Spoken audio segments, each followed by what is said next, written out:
ভেবে দেখেছ কখনো?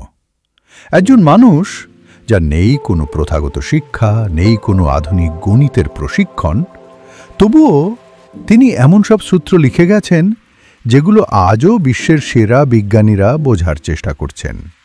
তার নাম শ্রীনিবাস রামানুজন। 1887 সাল। ভারতের দক্ষিণে ইরোড বলে এক ছোট শহর। সেখানে জন্ম নেয় এক রোগা পটকা ছেলে।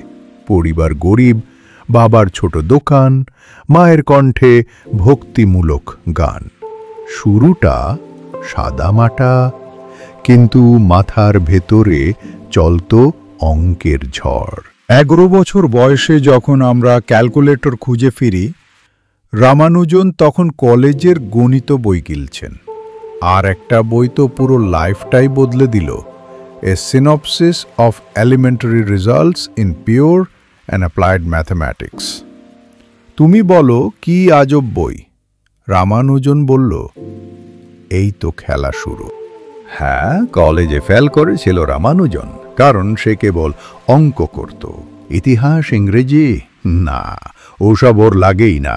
একটু কল্পনা করো, পরীক্ষার খাতায় সবাই লিখছে এর সারাংশ, আর রামানুজন খাতায় লিখছে ইনফিনিটি সিরিজ। রোজ অফিসে যায়, এক পেট খালি করে ফেরে, আর রাতে বসে থাকে গণিতের খাতা নিয়ে। হঠাৎ একদিন সিদ্ধান্ত নিল, নিজের সব ফর্মুলা পাঠিয়ে দিব লন্ডনে। G.H. হার্ডি নামের একজন বিখ্যাত ব্রিটিশ গণিতবিদকে পাঠালো চিঠি। হার্ডি চিঠি খুলে চোখ কচলাতে লাগলেন। এই লোকটাকে? এগুলো তো আমরাও জানি না। হার্ডি সঙ্গে সঙ্গে ডাক দিল কেমব্রিজে। রামানুজন চড়ে বসল জাহাজে, সোজা ইংল্যান্ড। এই লোকটা তখনও জানত না তার লেখা সূত্র একদিন নাসার লোকেরাও মাথা চুলকে দেখবে। ইনফিনিটি, পাই, পার্টিশন থিওরি।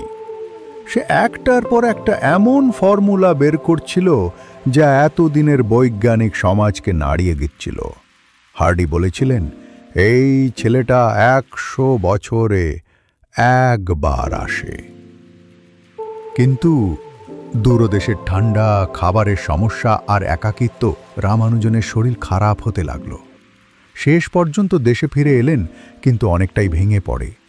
1920 সালে মাত্র 32 বছর বয়সে মৃত্যুর আগে শেষ চিঠিতে হার্ডিকে পাঠালেন একটা রহস্যময় খাতা, যেখানে ছিল 600রও বেশি সূত্র, যেগুলোর অনেকটাই আজও সমাধান করা যায়নি।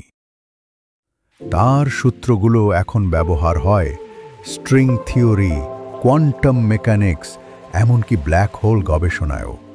আরে 1729 সংখ্যাটা তো জানোই, 2টা ভিন্ন উপায়ে 2 ক্ষণের যোগফল। এই সংখ্যার পেছনের গল্পটা কিন্তু রামানুজনের। বন্ধুরা, রামানুজন আমাদের শেখান, স্কুলে ফেল করা মানেই জীবনে ফেল না।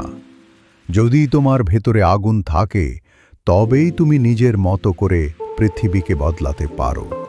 তাই মাথা উঁচু করে বলো, এই ভিডিওটা যদি তোমার ভালো লেগে থাকে, একটা লাইক ঠুকো, শেয়ার করো বন্ধুর সঙ্গে, আর হ্যাঁ, সাবস্ক্রাইব করো এমনই আরও অদ্ভুত অদ্ভুত সুন্দর গল্পের জন্য।